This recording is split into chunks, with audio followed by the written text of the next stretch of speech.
So who will be officiating your ceremony? Yours Is your ceremony religious, non-religious, non-denominational, interfaith, civil, spiritual, secular, cultural, or multicultural? The answer to this question may tell you who your officiate will be. If not, ask your event site if they can recommend anyone. Or again, ask your friends or family for ideas. Make sure you find an officiant that you can get along with and feel comfortable sharing intimate moments with him or her. And for each of them, look over the script for the ceremony and raise any concerns or incompatibilities early on to avoid any awkward moments. Ask if your officiate has any samples of ceremonies that you can watch. Are there any restrictions concerning music, readers, vows, singers, etc.? Your officiate can be a great help with your ceremony. He will most likely have some sort of structure to start you off with. I'm here with Hank Fisher. How are you today? I'm fine. How are you? Great, thank you.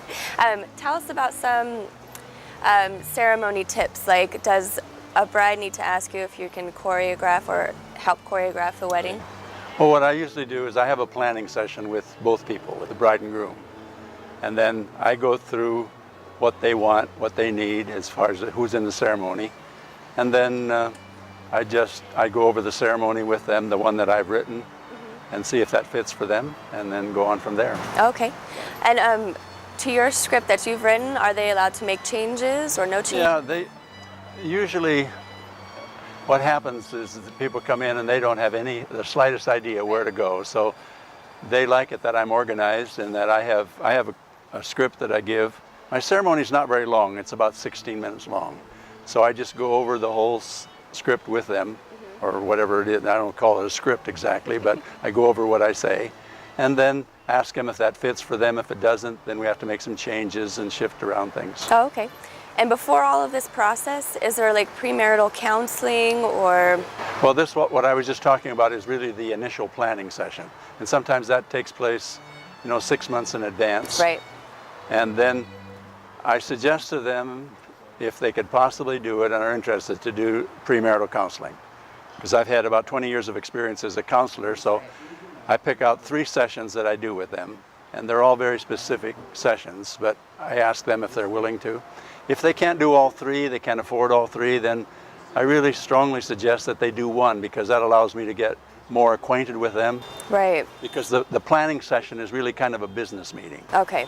So if they can possibly do it, I would do 1 session with them, and then that gets me acquainted with the whole family, with how long they've been together. Okay. And what their ideas are. Do you think this makes it a more intimate setting? Oh, during the wedding? it definitely does. I've done it both ways, and sometimes I come to a wedding and I don't even know the couple, and I can do it because I'm professional enough to do it, but it's a lot more fun for them and for me if I get to work them into the ceremony. Definitely, I could totally understand that. Could you tell me a little bit about some specifics that you would do in your ceremony that's different from or unique? Well, the one thing that I designed, and I'm the only one who does this right now, but I designed a rose ceremony which takes the place of the unity candle, because the unity candle frequently blows out when we do outside weddings. Right. So I designed a rose ceremony, and kind of goes, the bride's mother carries a rose in, and the groom's mother carries a rose in. Okay. And then when the dad presents the bride, then I ask the bride's parents to stand on one side and the groom's parents on the other side. And then the groom's mother gives a rose to the bride. So she puts it in the vase, or no, she gives it to her. Oh, okay. Like this. And then the bride's mother gives a rose to the groom. Okay. And then I ask for their consent, and I say, if you're ready to make this commitment, would you say, yes, I am, with all my heart? So you place your rose in the vase, the bride places a rose in the vase, and then I usually suggest that someone hold it for a little while for the rest of the ceremony. That's beautiful. Okay. Are there any tips for the bride and groom or any of the family members? Well, yeah, one thing that really is kind of a problem at times, and that is that people are late. Okay, yeah. I get there about 45 minutes ahead of time, and I get everything organized, and then get everybody in line, and usually it works out okay. Oh, good. But, there's little things like, I always get the license signed ahead of time. Okay.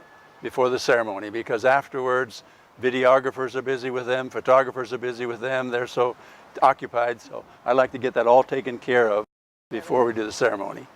and then I don't have to chase them down. Another little tip that I found out, I discovered this kind of the hard way, that sometimes the ring was tied on there and you tried to pull it loose and it didn't come loose. It wasn't a knot? And it's a knot. Oh, great. So I actually insist that I tie the rings on, and after I make the bow, then I take a corsage pin and I stick it right through the bow so that you can't pull it apart, you can't open it up, and it's there.